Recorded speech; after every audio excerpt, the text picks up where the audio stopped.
Hello, whoever's watching. Welcome to the Radmore Railway. The Radmore Railway is a line situated on the southern region of British Railways. For some complicated reasons that we shouldn't get into, it's not exactly owned or operated by BR. It starts off at its namesake town of Radmore, then an intermediate station at Manston, before going on to Dermont and then the junction, where it has a branch line going to the nearby industrial estate. Then there's Sutton, with its mainline connection to Burgess Hill. Many engines come and go from the line, however there are some mainstays. Now this is Winston, a large green express engine. He lives at a rather large shed, with engines of both his class and others. He's a well-built engine, with a big chimney, large driving wheels, and a good sense of humor. Winston can usually be found pulling the line's fast expresses, but sometimes he could take freight to crew on the Midlands. He can also be found in the company of a delightful old engine named Gilbert. Gilbert is much older than Winston, and wiser too.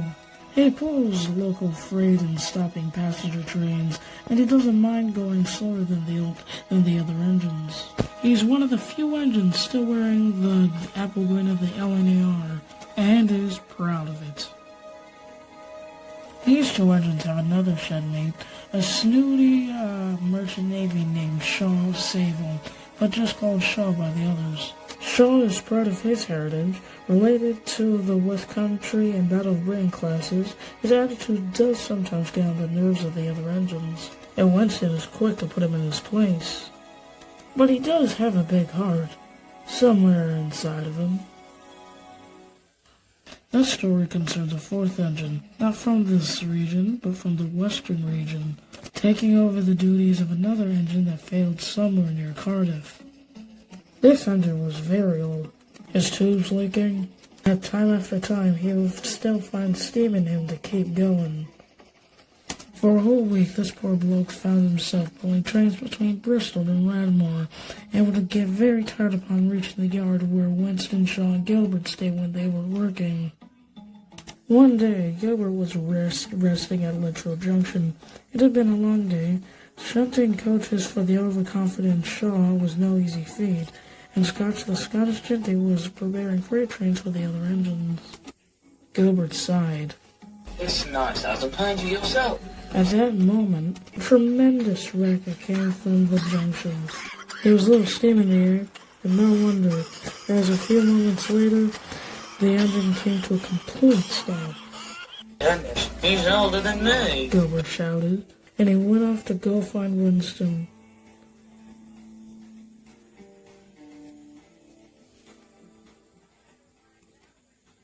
All I ask is that you do one small favor. After all, you just had your overhaul. A long run will be good for you. Well, if the manager agrees, I'll do it. Thank you, after all. We all are one railway now. I bet his friends back west. Shaw puffed out of the sheds, hissing loudly. Why, yes, unless you would like to do the honors. What? Of course not. I'm a sleek express engine, and we have standards, you know. Oh, and how do you figure that? Why, back in the days of the Southern Railway, us Southern engines would race the engines of the Great Western quite often. We were always striving to be the best, and of course, we were. The best? Says the one who broke all the fine china on the street last week. Not my fault. If the signals change after one whistle. Oh, yes, you would know all about that, Winston said, winking at Gilbert. Well, I am one of, if not the fastest engine in the world. That's great, then I assume you can go get our western friend here home safely and quickly. Shaw said indignantly. I'm going back in the shed for some coal and oil, and a good nap before my evening run. Winston couldn't help but laugh. Puffed up in the smoke box he is. Anyways, where should I take this engine that you were talking about? From there up to Radmore. From there, Stoffel shunts him into the shed then. Suddenly, for no reason, the yard manager popped up out of nowhere. Oh, there's Alex Gilbert. Right, I'll see you this evening. And with that, Winston puffed out of the sheds and towards the points towards Lynchfield.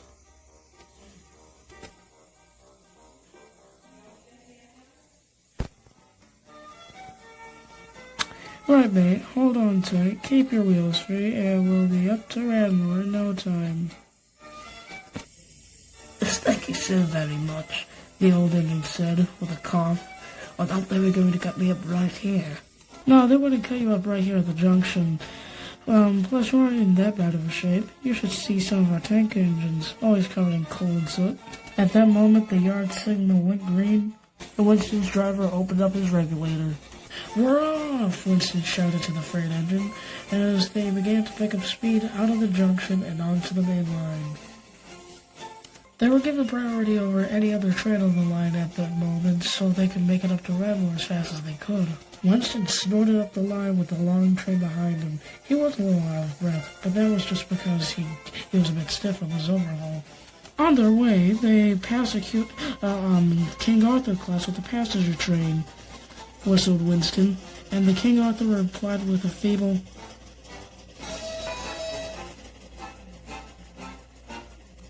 At that moment, there was a loud crack, and the western engine found himself derailed on a level crossing. Wait! What about me?" the old engine shouted, but by that time Winston was too far away to hear. The weight of the train seems to have lifted. That's good. Due to the sudden lack of weight on Winston's buffers, he was able to pick up speed and sped through the English countryside.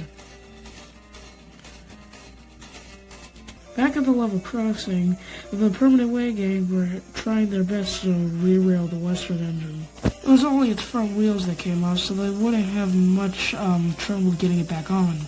Yet they still had to contend with the angry cries of the road users. This is unacceptable. I remember back during the days of the Big Four. This would never do. So, we're trying to get this all sorted out as soon as possible. Further down the line, Winston saw a distant signal and had to slow down. He stopped next to the signal box and was surprised to see the guard walking towards him. "Hello." Hello yourself. I haven't had any word on any light engine moves. We're not light engines. I got my train right here, actually. Where's your train Right then? here, mate. Can't you see? Invisible, is it? Winston then remembered with a feeling of existential dread when it got all too easy a few miles back. Oh, crumbs. Don't worry, good man. I will. And Winston Hey, backed don't up stop all back traffic. towards You the better go back crossing. and get your train. Back at the level crossing, the permanent way gang managed to re-rail the engine. Yet there was no way of him moving since he was still out of steam. The truck driver was still complaining, but he was soon drowned out in a chorus of cheers as Winston, about of Britain Clash, backed sheepishly into view. Right, Well, I did try to hold on tight, and my wheels were quite so free. It wasn't your fault, young chap. Right, we'll get you to your destination as quickly, but as safely as possible. And with that, Winston and the 2800 pulled off from the crossing.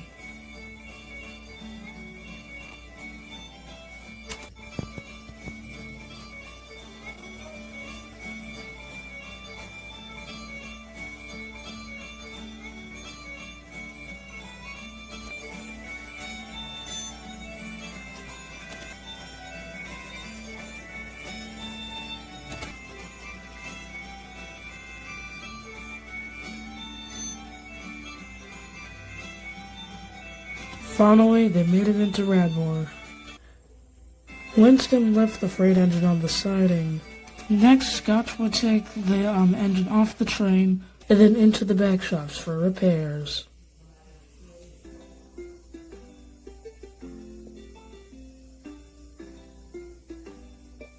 You two waited the whole evening for me. I'm sure was keep giving us up about his lecture why the Westerners are evil. I'm sticking my funnel out here to try and get Well, some you can try rest. now. I've had enough for a few hours. Was our Western friend any trouble? Nope, no hassle at all, Winston said, thinking of the engine's kind words.